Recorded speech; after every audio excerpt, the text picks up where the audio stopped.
Yeah, so I was very fortunate in that sense. So I was already in the rooms with, people I watched on TV and looked up to as choreographers. I was there auditioning with those people. Shit. It was terrifying.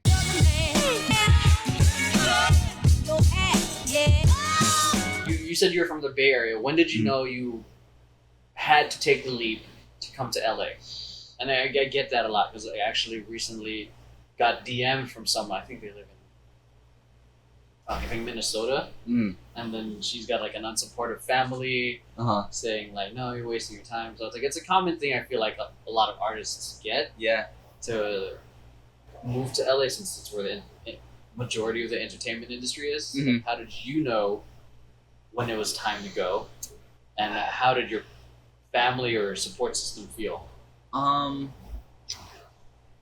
I don't remember the exact moment, but I think I just hit a ceiling where, I was dancing with the dance company. I was doing lead roles in, local theater, and I just wanted more. I felt like I had at least the mindset to take it to the next level, and LA was kind of always, the next stepping stone and taking that big leap and putting myself in the pool with, the bigger actors, the bigger shows.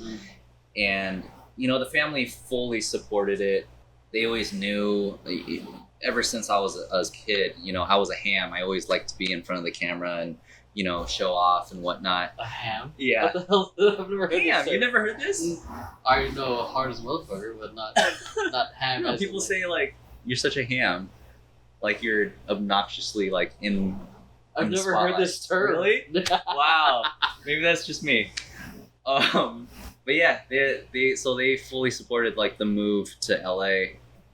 They knew I was not too far where they couldn't, come help me if I really needed them. It's like 4.5 hour, 5 hour drive from where I live. So I'm still in California. So they're like, okay, as long as you're like still kind of still close in California? by. Yeah. Yeah. But yeah, they've always fully supported. They come down to watch shows and Dang, that's cool. Yeah. Okay. Oh, so when you get to California, okay. Did you already know people coming here? I had a friend that I did local theater with back home that moved down here first. So he was living here for about a year. Okay. Then I came down and we moved in together. So he kind of showed me the ropes and we kind of grinded it out together. Yeah. Now he's in New York and he's like touring and Dang, he's doing great things. Shout out to Ken Neely. But yeah, him and I like left the A31 and we were kind of like the two guys that were always landing lead roles in local theater, and we went off to kind of pursue more things. So we always had great support from back home. That's pretty cool. Yeah. So your first week in LA or first year, what was that like? It was like tough. Yeah. Holy crap. I mean, I was expecting to get a job, a minimum wage job right away. It took me like 2 months to find a job. Wow. Just to pay bills. So that was kind of stressful for a while. And then what year did you move down? 2011. Okay, so it's like we're still kind of recovering. Yeah. From stuff. Yeah. Okay. Yeah. But as far as career-wise, I was very lucky because I had a manager back home. I used to teach Dare Dance. Oh, nice. And our director, she had connections in LA. Yeah. So she connected me to an invited call for a dance agency. And so I landed a dance agent within the first like 6 months. Nice. Which was That's perfect. So wow, within their first 6 months, a lot of dancers like try to come to LA and still have a hard time getting an agent. Yeah. So I was very fortunate in that sense. So I was already in the rooms with, people I watched on TV and looked up to as choreographers. I was there auditioning with those people. Shit. It was terrifying. Like, yeah, I was about to like, how was your first audition experience with an agent? It was hard because I was struggling with, do I want to stay true to who I am as a dancer, or do I want to try to adapt to what they want? And the good thing about that specific audition was I didn't know what they wanted or what they needed, or, you know, did they want a breakdancer? Did they want a popper? Did they want someone that did crazy flips? Yeah. So I kind of just stayed true to myself in that sense and just kind of showed a lot of personality and showed, you know, my versatility, and they took me on right away. Luckily, like, timing is freaking everything in LA. You know, you never know when they're going to need like an Asian dancer that, you know, pops break dances a little bit.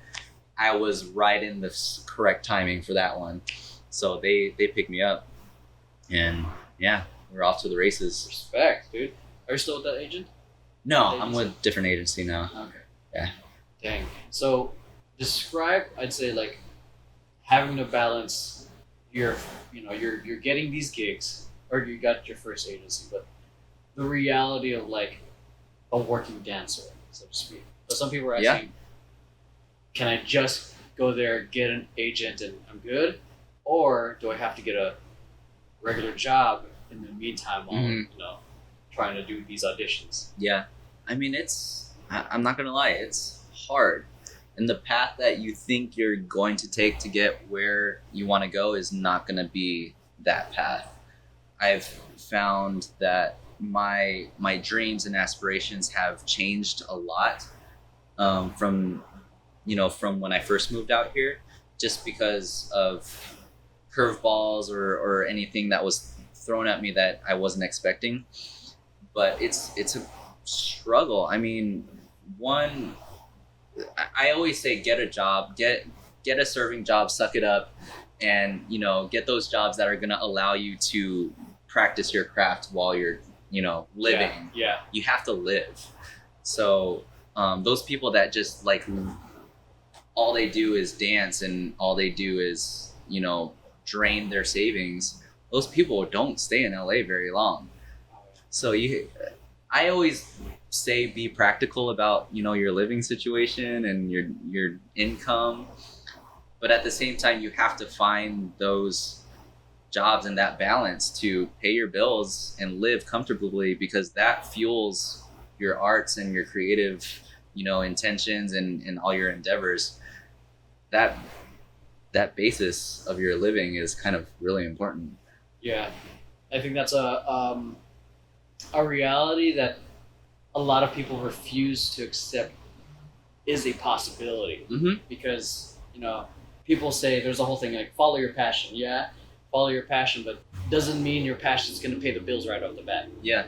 So and then and especially like me starting my first, not my first movie, but Vision Paradox. It was like I was only a freelancer doing it at first, and I still had to. Thankfully, I had a quote unquote regular paying job as a hip hop dance theater artist.